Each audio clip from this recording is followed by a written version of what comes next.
So today is a short lesson that we're going to do. It's called the product and quotient rules. So far we've looked at how to find derivatives easily with polynomials. So we didn't have to use the whole limit formula. And today we're going to be looking at how to find them of other functions. So for example, if we have a rational function, we could use the quotient rule. If we have two functions multiplying together where they might be polynomials, but they might not, we would use the product rule. So the rules are up here above.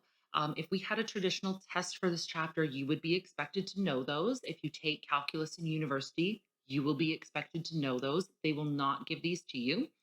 So for the product rule, basically, if you have two functions multiplying, what you're going to do is take the derivative of one of them and multiply it by the original of the other function, and then add that to taking the derivative of the second function and multiplying it by the original of the first.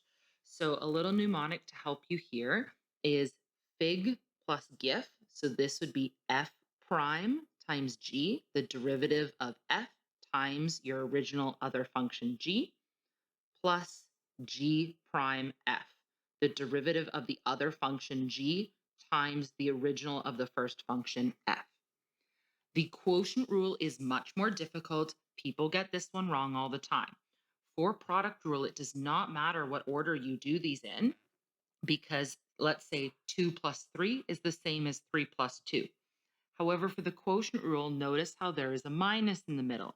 So the order matters. 5 minus 2 and 2 minus 5 are not the same thing. So for the quotient rule, if f is your top function and g is your bottom function, you're going to do the derivative of the top times the bottom minus the derivative of the bottom times the top, all over the bottom squared. So if f is your top and g is your bottom, this is going to be fig minus gif over g squared. F prime g minus g prime f, derivative of the top times the bottom, minus the derivative of the bottom times the top, all over the bottom squared. So we're going to try a couple here. Now notice that if you do not have to use these rules, don't.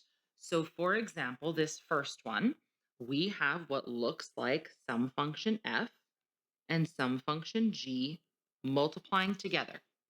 That means we could use product rule.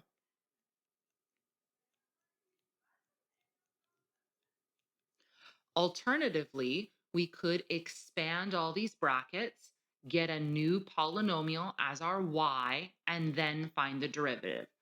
But if we had 5 terms in each set of brackets, we would not want to expand, because expanding would give us 25 terms in our polynomial. So really, the more questions you do here, the easier they will get. And you will notice, should I expand and then derive, or derive and then expand? So I'll show you both ways here. Okay. So the first one is you can expand, then derive, or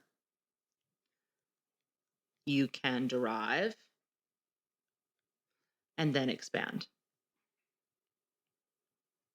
Okay. So for the first one, if I want to expand, I would have 12x to the power 5 plus 3x cubed plus 20x cubed plus 5x. I would want to simplify this, and I'd get 12x to the 5 plus 23x cubed plus 5x. Notice how I still have y equals here because I haven't done any derivative. I'm just fixing up my function. Once I'm ready to find my derivative, I can now start writing y prime. I can bring the 5 down and multiply with the 12 to get 60.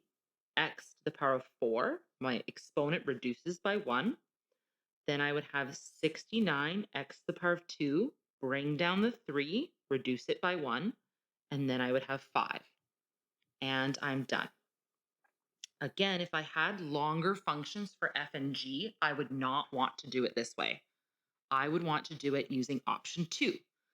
So option 2, I can see if I have y equals 3x squared plus 5 times 4x cubed plus x, y prime is going to be the derivative of the first, f prime, which would be 6x, times the original second function, plus the derivative of the second function, which for us would be 12x squared plus 1, times the first function.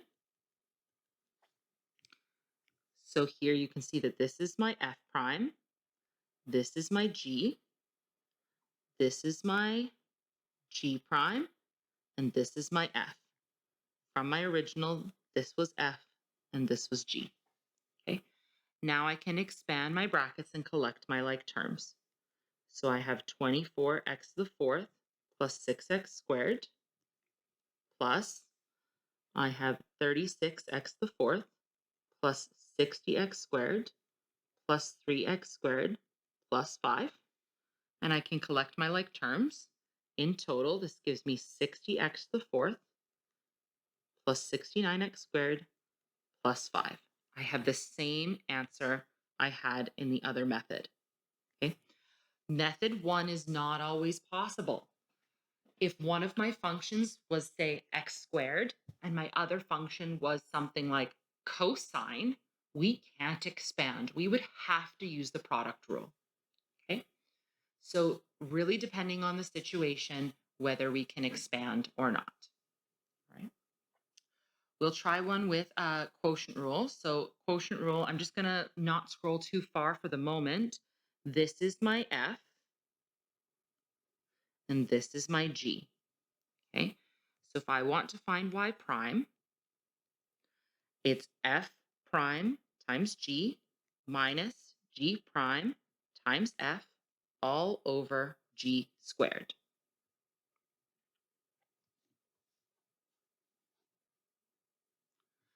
So we can see f prime would be 2x plus 1, g is 4x plus 5, minus g prime would be 4, f is x squared plus x, all over g, oops, squared. So again, the order matters. Okay. We're now going to expand on the top and simplify. The bottom we're just going to leave. We're not going to change the bottom at all. So I get 8x squared plus 10x plus 4x plus 5 minus 4x squared plus 4x all over 4x plus 5 squared. So then we can simplify. We have an 8x squared minus 4x squared. That gives us 4x squared. We have 10x plus 4x minus 4x. This gives us 10x. And here we have a lonely 5. And this is all going to go over 4x plus 5 squared. And we would leave it like this. We're not going to expand the bottom. Just leave it. This is our y prime. All right. So big mistakes people make here. They forget that it's minus on the top instead of plus, and they subtract in the wrong order. Okay. Also be very careful that the minus in between here has to affect both the x squared and the 4x. Again, people here would accidentally write 18x instead of 10x. Okay. So again, always look for the easiest possible way. Try and avoid product or quotient rules if you can. Notice this is quite a short section. Really, the way to be good at these methods is practice.